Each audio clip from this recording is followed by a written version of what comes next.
Ladies and gentlemen, unfortunately, I'm not announcing the coffee break.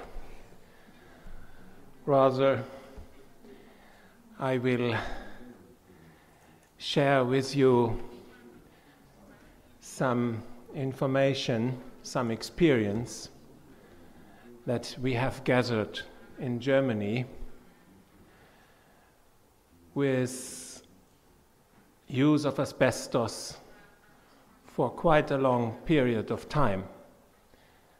And I have to confess, it is a sad experience if you look at it from today's viewpoint. And I am pleased and I'm honored to be here with you in the Kyrgyz Republic in the hope that your country will take decisions that will avoid for the Kyrgyz Republic to make the same sad experiences as we have made in Germany.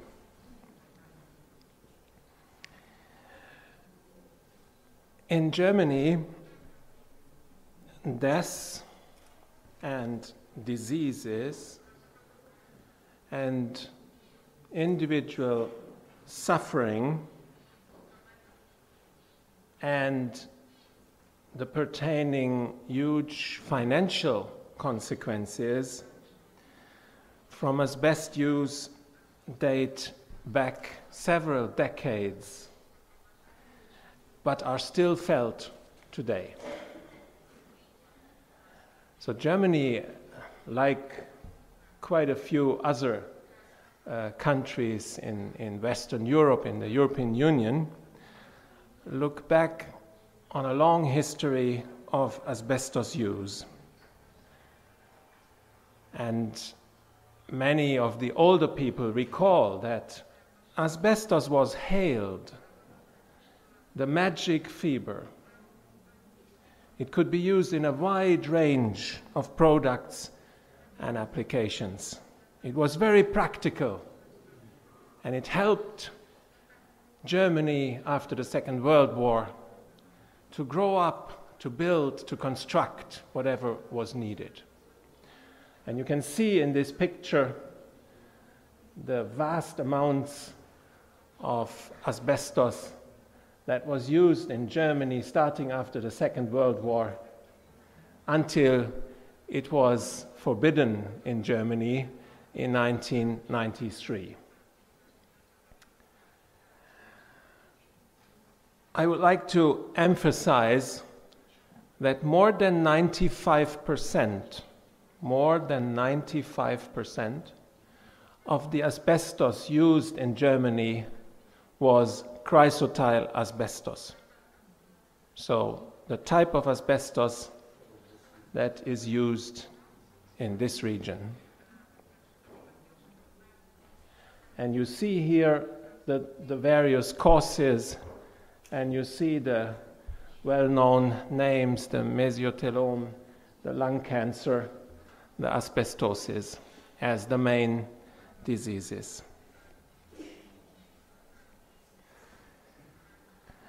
And in the next slide,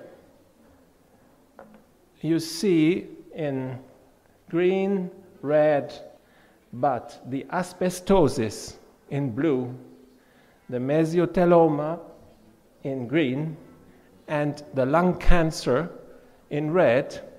All these incidents are still increasing or remaining at a very high level. If we are optimistic in our forecasts, only now we may have experienced the summit, and we hope that the number of incidents will decrease in the years to come. And this is 18 years after the ban, or 17 years after the ban, and it is 33 years after the maximum use of asbestos. Now, this being sad enough, if you look at the individual fates, people who die or people who suffer from the disease, people who cannot work any longer, aside from these individual experiences, it is an enormous economic burden for the whole society. The next slide. Well, this is just what I told you. It is a prognosis that we hope that the number of incidents will decrease. I told that a minute ago. So the next slide, please. So between 1987 and 2008, so roughly in the last 20 years, nearly $5 billion had to be paid in Germany for the pensions due to asbestos alone. So this is only the amount that we pay for those people who cannot work any longer because of their asbestos-induced diseases. And please, believe me, these numbers have been critically proved by the insurance companies who have to pay for these impacts. So, as you may know, the insurance companies are not really inclined to say, oh yes, please, come in, we pay for you as well, if there is just a vague suspicion that you might be ill because of asbestos. They prove it, they examine it very thoroughly, and only those cases who are thoroughly proven will get the money. And of course, there are further costs. I showed you that, unfortunately, the cases will go on in the next years. And in the lower part of this view graph, you see our prognosis on the assumption that the peak has been reached around 2010. We assume that altogether the costs of the pensions will sum up to $17 billion. This is the situation in Germany. It's an enormous sum. You can compare it, or those who are familiar with the Kyrgyz budget, you can compare it, how much this would mean in a country like the Kyrgyz Republic. So, of course, next slide, please. These are not the only costs, and that explains the difference between the 17 billion and the 20 billion that you have seen. I will not go into detail, but you can imagine that there is enormous costs for the removal, for instance, of public buildings containing asbestos. This morning, the ambassador of Germany mentioned the Palace of the Republic from the former German Democratic Republic in the middle of Berlin. And this afternoon you have seen the headquarter building of the United Nations. Do you think that these buildings are rebuilt if asbestos was not a hazardous chemical?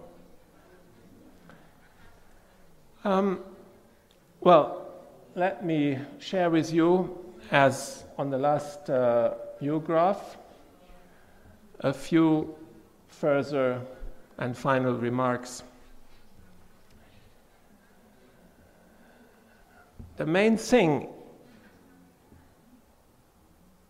if you acknowledge that asbestos is a hazardous material, and there is no doubt about it.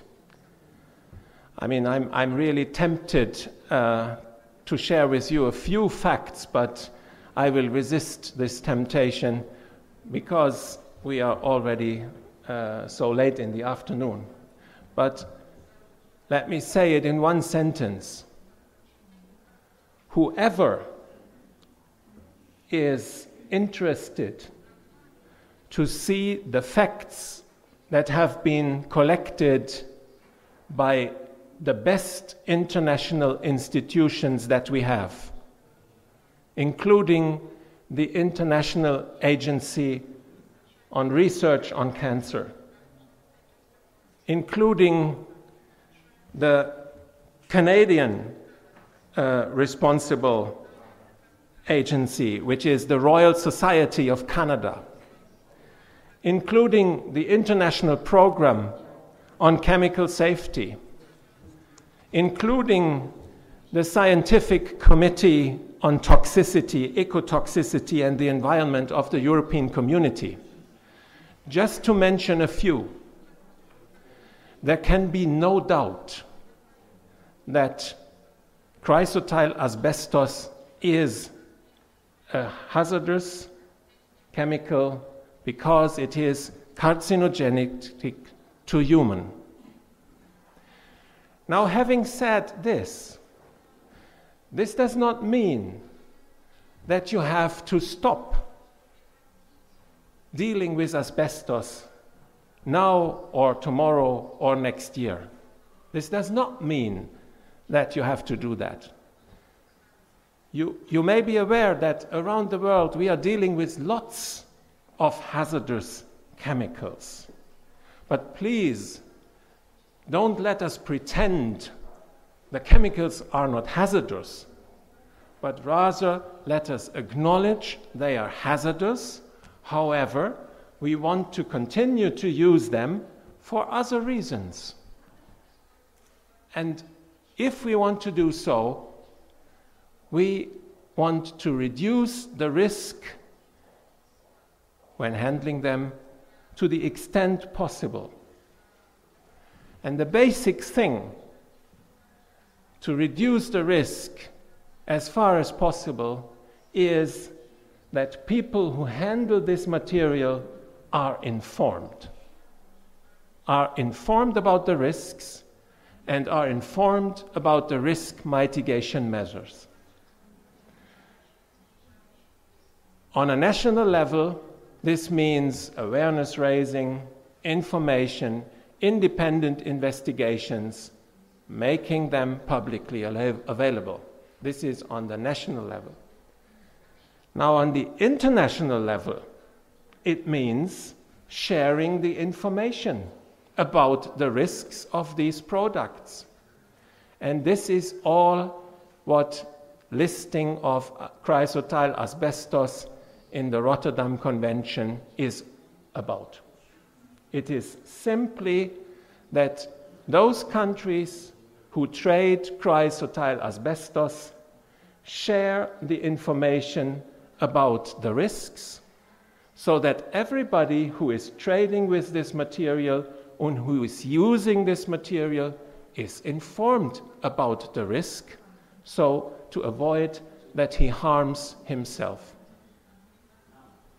So it is difficult to understand why people would not like to share the information, and people or governments do not say yes to a listing of asbestos in the annex of the Rotterdam Convention.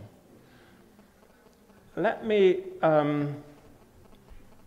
just give a very simple example. Let's say you trade with meat and you sell the meat.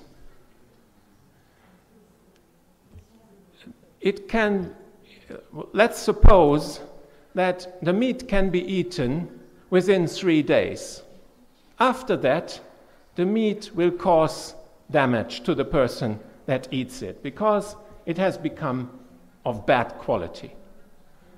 I mean, why should you not share this information if you are selling the meat? I mean, do you really want that the people who buy your meat are damaged just because they didn't know that after 3 days the meat is bad. I mean, no responsible person would act in this manner. And it's the same with the annex of the Rotterdam Convention.